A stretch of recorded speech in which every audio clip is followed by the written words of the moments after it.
This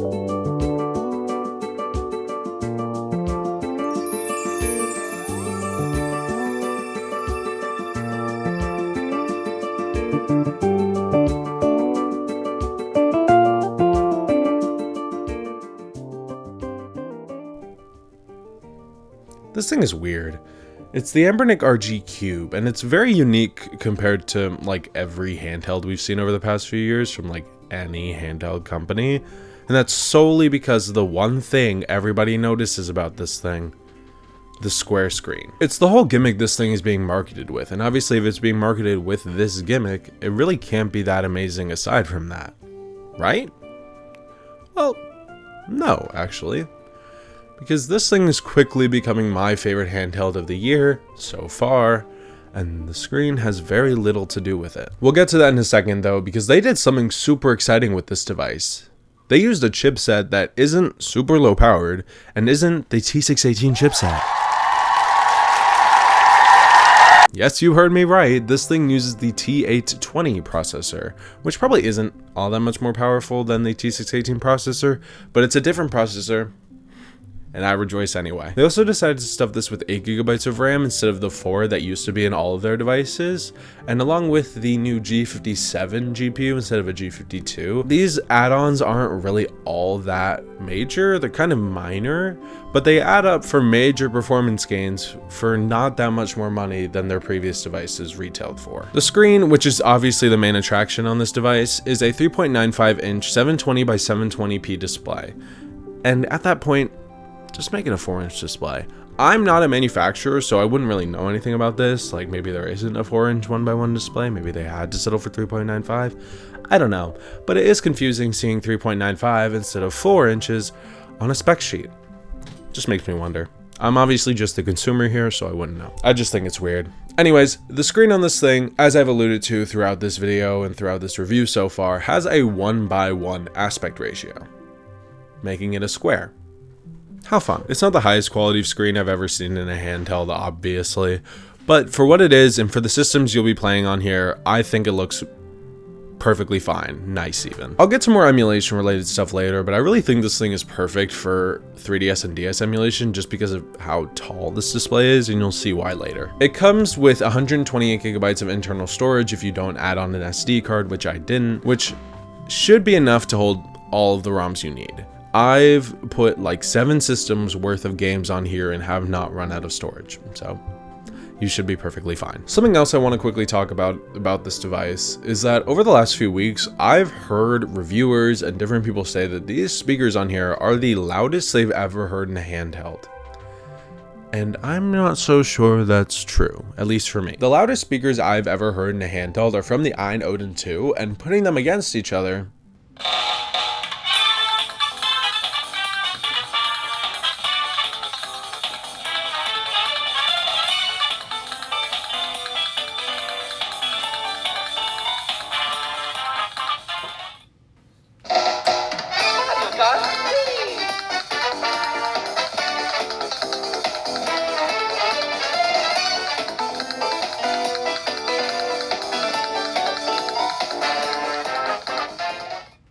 I think the Cube might be the same max volume, if not just a little louder than the Odin 2. Not only that, the speakers on the Cube don't sound as good. I've been playing it with the speakers on for the past few days as I've been testing it out, and these speakers don't sound amazing. They're downfiring, which I'm already not a big fan of. I don't like devices that have speakers downfiring because the sound can be cut off if you're like cupping it or any other like holding method that covers the speakers. But even that would be kind of excusable if the speakers sounded as good as some of their other devices or like devices I've already own. The quality of them is just okay. They work fine. I'm able to play games with the audio on without being like so distracted by kind of how low quality the speakers are. But it's like, you just wish they were better. They're certainly not the nicest speakers I've ever heard, and loudest speakers I've ever heard on a handheld to a large degree? I don't think so. The battery, though, is something that's gotten a slight upgrade as well over their previous devices, Android devices and all. because this thing has a 5200 milliamp hour battery compared to the like 4500, around that range that they used to put in all of their Android devices. What I also find interesting about this that I did point out in my unboxing video is that this thing has a larger battery than the Odin 2 Mini, which has a 5000 milliamp hour battery. Now, I can't test the battery life, can't do tests or anything because I don't have my Odin 2 Mini. When I'm getting it, I don't know. They did put shipping like dates that they expect. I don't know which batch I'm in. We'll figure it out eventually. But I just find it interesting because I feel like that device is going to be more suited to play more games than this thing, because it has a better processor, better CPU, better GPU, better everything. And yet this thing has a bigger battery than it. Maybe they did some optimization that I don't know of. Who knows? I just find that spec to spec comparison interesting. Actually using this device is another reason why I love it so much, and I'm not even talking about emulation or anything like that. Just holding it and using it as an Android device is really nice. It just feels so good. And I mentioned in the beginning that the screen isn't why I love this device so much, and that's true, but the uniformity of it all and the way the controls had to be laid out kind of nice and stacked nicely next to the screen does definitely add to it. It affects it because it forces the controls to line up next to the screen in a somewhat pleasing and like uniform manner, I guess. And I just really like it. The controls aren't as close to each other as they might be on a device with a 4x3 display, and they have more space, so they can be more generous with the amount of space they give each control method. It also comes down to the device's design itself. Like, this had the potential to be really bad. I mean, Anbernic hasn't ever really made a quote-unquote bad design device, but I think this is one of their best. The Powkity device that released earlier this year, I think, with the same screen aspect ratio that everybody was making videos on, looks ugly as sin, and goes to show that if Embernic really wanted to, they could have made an ugly device, a bad device even. But they didn't, and I rejoice. The device is just pretty. Like, face on, everything is easily understandable as long as you've used a controller before. The joysticks really aren't anything super special. They do feel great, but that isn't anything new for Anbernic devices. They are also Hall effect, if anybody still cares about that. And something I did forget about when I was initially writing this script, because I just kind of turned it off, was the joystick lights. There are LED lights that go around the joystick that can be set to different colors, and I kind of just forgot about it because I turned it off one night while I was playing this thing. It's nice for this to be an option, for this to even be here, but I forgot about it. Whenever I did have them on, I had them on this light setting that looked nice with the white and the kind of like grayish shell color. But for most of my time playing this thing, the lights were turned off, and they will likely stay that way. I think the face buttons on here feel really great, especially compared to a lot of other handhelds. They feel like actual buttons, which is very necessary. They have a nice amount of travel, and like I said, feel like actual buttons. What I really do want to talk about though is this D-pad, which I absolutely love. It's a shame I don't play more 2D retro games because this thing feels amazing. Anbernic, if you ever make a Windows handheld ever again, please put this on there. It's obviously inspired by a Sega Genesis or Sega Saturn D-pad, but I'm not sure why they decided to put it on here. I haven't seen this design on any other handheld except for one of their own that was a Sega Genesis inspired device where you'd play Sega Genesis games. So I'm not sure why they decided to put it on here. I'm not complaining. I love this D-pad. But why though? If they wanted to put this D-pad on every device they made going forward, I would not complain. I just don't know why they put it on here. I've never felt an actual Sega Genesis D-pad, so I wouldn't know how these two compare. I just find it interesting that this is on here, and I really do love this design. So if the Genesis D-pad or Saturn D-pad feels just as nice, I'm sure it felt great in the 90s. Or 80s. When did the Saturn come out? August 14th, 1989. 1989? You guys are old! No, I'm kidding. Even when a device is as tall as this one and the controls are kind of centered on the sides, it can still be annoying to have to reach down for the D-pad or the right stick, and this design helps mitigate that. It's just so big, and the fact that even though it's a big circle, but when you click on it, it's clicky enough underneath that you know where you're pressing, and if you make a misinput, it's because you clicked wrong. It's great. I prefer this design over the default one every day of the week, but maybe to keep some variety, don't put it on every device. Maybe just do every few devices. Keep it fresh, keep the variety going. They're already releasing a new device without this D-pad, so Can't win them all. Moving on slightly, but kind of staying on topic, I absolutely love this color. I'm not sure how well it's going to come up on camera. This color is amazing. I saw that a lot of reviewers were sent the radiant purple option, and like if they had light bleed, which we'll talk about in a second, they were sent like a black one. I think this one looks the best though.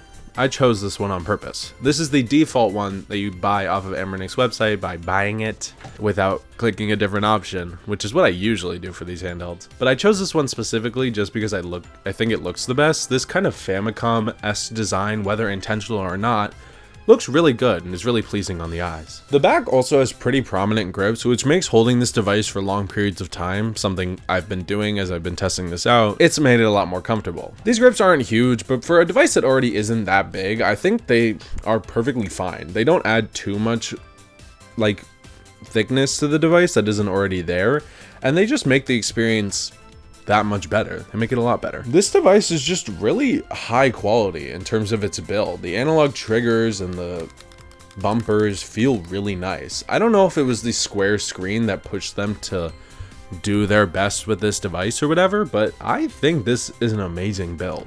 I really hope they can ride this high with their next few devices and make equivalent or better feeling devices for their next few devices. I'm not sure if that was a run-on sentence, but let's ignore that. So everything surrounding using this device is good, great even. But what about actually using it?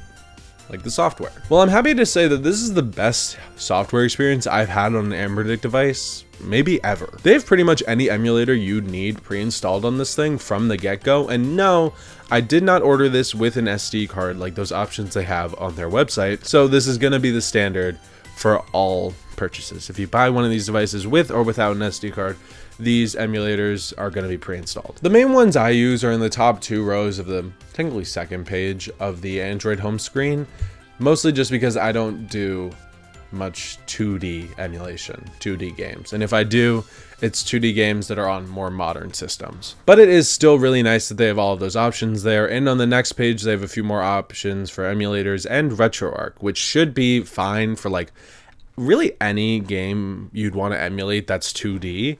But it is nice that they have these standalone and RetroArch options available to anyone that wants to choose. What's even better is that for most, if not all of these pre-installed emulators, I haven't tested all of them, the controls are preset, so they work just out of the box. That's really nice because it's always a pain when you use multiple emulators to go in between them, set up the controls, make sure all the games are preset so they run well, and then go in and play after like an hour of setting everything up. It just makes it much easier to get into the game and makes me a more happy customer. The Android OS runs really smoothly, like you'd expect.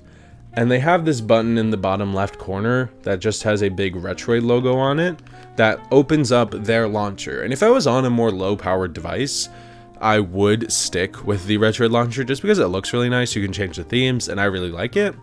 But I don't know why, I just really like the bare bones Android OS on these devices. Moving on, as I alluded to earlier, a big controversy surrounding this device when it was first released and reviewers were getting their devices is that there was screen ghosting all around the screen.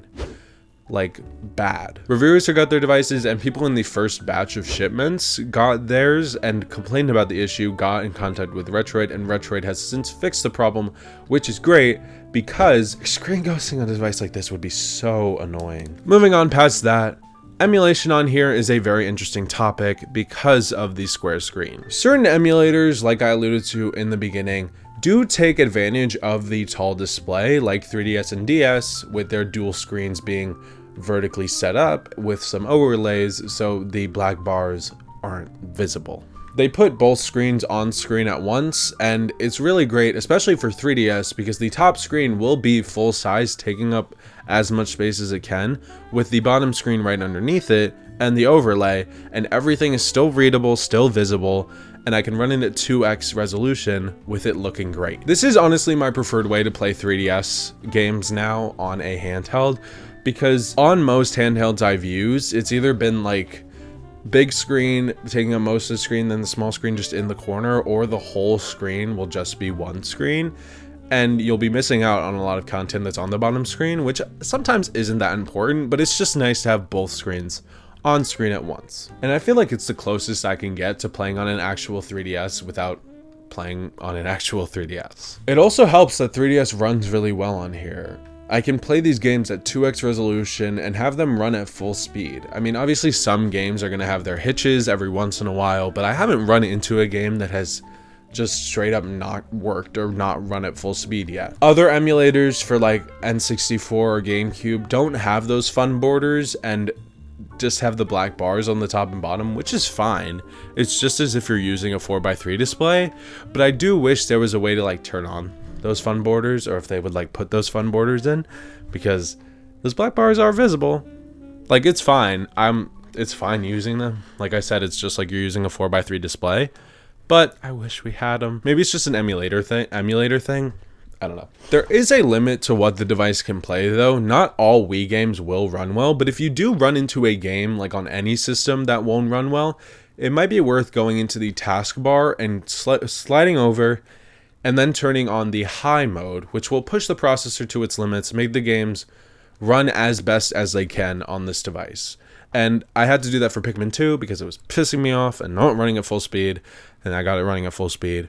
And also Mario Kart Wii, when I first got this thing, did not run at full speed. And I was like, okay, I guess it's just not gonna be able to run at full speed. And then I found out about the high mode, turned it on, Mario Kart Wii ran really well. So it doesn't hurt to try for those games that don't run well. Emulators up to Wii and 3DS run really well. Do with that information what you will, but it isn't anything super like amazing compared to their previous devices. It's more so just smoothing out everything that their previous devices couldn't play well.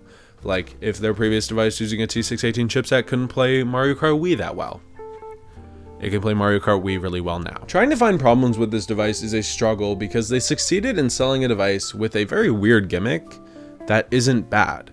I guess the most obvious issue would be the speakers, but they aren't even bad. They're just not that amazing for what they could be or compared to other devices. Everything they could do to make this device feel nice or optimize it software-wise, they did, and it makes for an amazing device. Finding the right people to recommend this to might be even more difficult because it is such a unique and niche device that it's not even like we can sell it based on power or anything like that. I think it would be sold because of its screen. If you really want to go back and play 3DS games, I think this might be the perfect device for you, as long as you don't care about having the biggest screen or the highest quality graphics or anything like that. I think this is a great option because of the vertical setup, how well everything runs, and just because of how great the experience is. Playing 3DS games on here feels amazing. Trust me, I've put 7 hours into Mario and Luigi Dream Team in the past 12 hours. Or 8. It's also a great price, seeing as I can play up to Wii and like maybe some PS2 for $170, which is only like $10 to $20 more expensive than what they'd price their T618 devices at. That is the retail price right now. If you wait for like a sale or something, it'll probably be like $10 or $20 cheaper. Anybody else? Buy it because it's cool. I really don't know who this device is for. I just think it's really amazing and I love using it for 3DS games and DS games. Before I close out this review, I just want to quickly say that I did try to do HDMI output from this to my monitor, once through my capture card and the other time just straight from this thing, but it wouldn't work. It's advertised as being able to do 1080p HDMI output, and I was wondering how that would look. Considering this is a square screen, I wanted to see if it would output a square picture or if it would be like stretched, but I couldn't get it to work. So that's interesting. I really love this thing, and I think you would too. The $170 price tag puts it below the Odin 2 and 2 Mini, and above or like at the same price as the Retroid Pocket 4 and 4 Pro. So the 4 and 4 Pro would probably be its biggest competition, and this gimmick I think is what would sell you over it, because those devices all have a 16:9 display. And those devices are great. I think I just might like this one a little better. I don't know if you could tell this already, but this thing has definitely become an early contender for my favorite device of the year. Once that comes around, come December, since we're in July. But that's just my opinion. What do you guys think? Do you think this screen is stupid? Are you buying one? Do you have like an issue that I didn't mention, or did you have the ghosting issue on the one you bought? Did Anbernic fix it? I want to know. Do you like the skins that Citra and Drastic have set up? Let me know in the comments down below, and I will see you next week. Goodbye.